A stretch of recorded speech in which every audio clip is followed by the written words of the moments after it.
राजा ओ चतुर माछ धराली। गोटिए राज्य सुंदर पहाड़ जंगल मध्यरे बही जाइथिला गोटे नईटीए। नई कूଳରେ रहिथिला सुंदर राजउआसटीए। उआसर लोके नईरे सबुबेले गाधेइबा पई आसंती। वर्षा दिन नईरे पानी पूरी थाए। गाधोइबा बेले जनकर गोड़ खसीगला।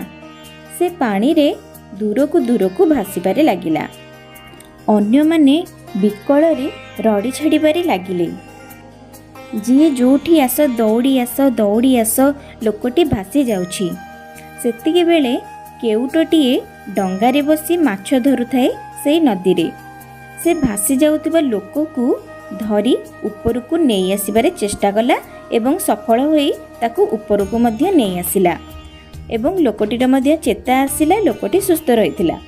सेमाने राजांकू केउट कथा कहिले ओ केउटर मध्य बहुत प्रशंसा कले। राजा केउटकू पुरस्कार देबा पई राजदूतंक द्वारा डकाई पठाइले। केउट एहा सुनी अत्यधिक खुशी होई तही आर दिन अति आग्रह रे बाहरी थाए राजउआसकू। राजउआसरे प्रवेश कला क्षणी उआसर जगुआली केउटकू छाड़िला नाही।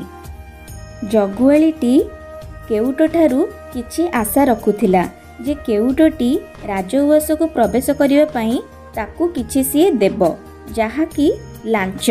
एहा सुनी केउट कहिला, ठीक अछि, मते जहा राजा उपहार रे देबे पुरस्कार मु पाइबी ताहा मु तुमको अधे देदेबी।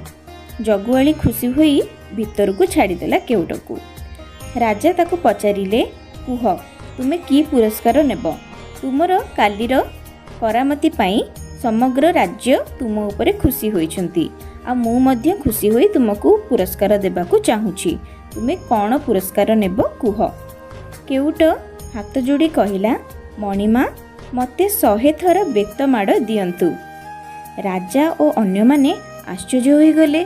मात्र केउट ता कथारे अटल, मते 100 पहाड़ बेतमाड़ ही दरकार। शेषरे बाध्य होई राजा ताकू बेतमाड़ देबाकू आदेश देले। राजांको आदेशरे राज कर्मचारी जनक माड़ देबा पई आगे आसितिले केउटकू। 50 थर माड़ खाइबा परे केउट कहिला, मणिमा सेतिकी थाउ, बाकी 50 थर माड़ मो भागुआली की दियंतु। एहा कहिलारु समस्ते काबा होई चाहिले जे केउटटी कहिबाकू कोन चाहुची। राजा पचारिले, तुमे कोन कहिबाकू चाहुच? केउटटी सेही क्षणी जगुआली आड़कू हाथ देखाइला।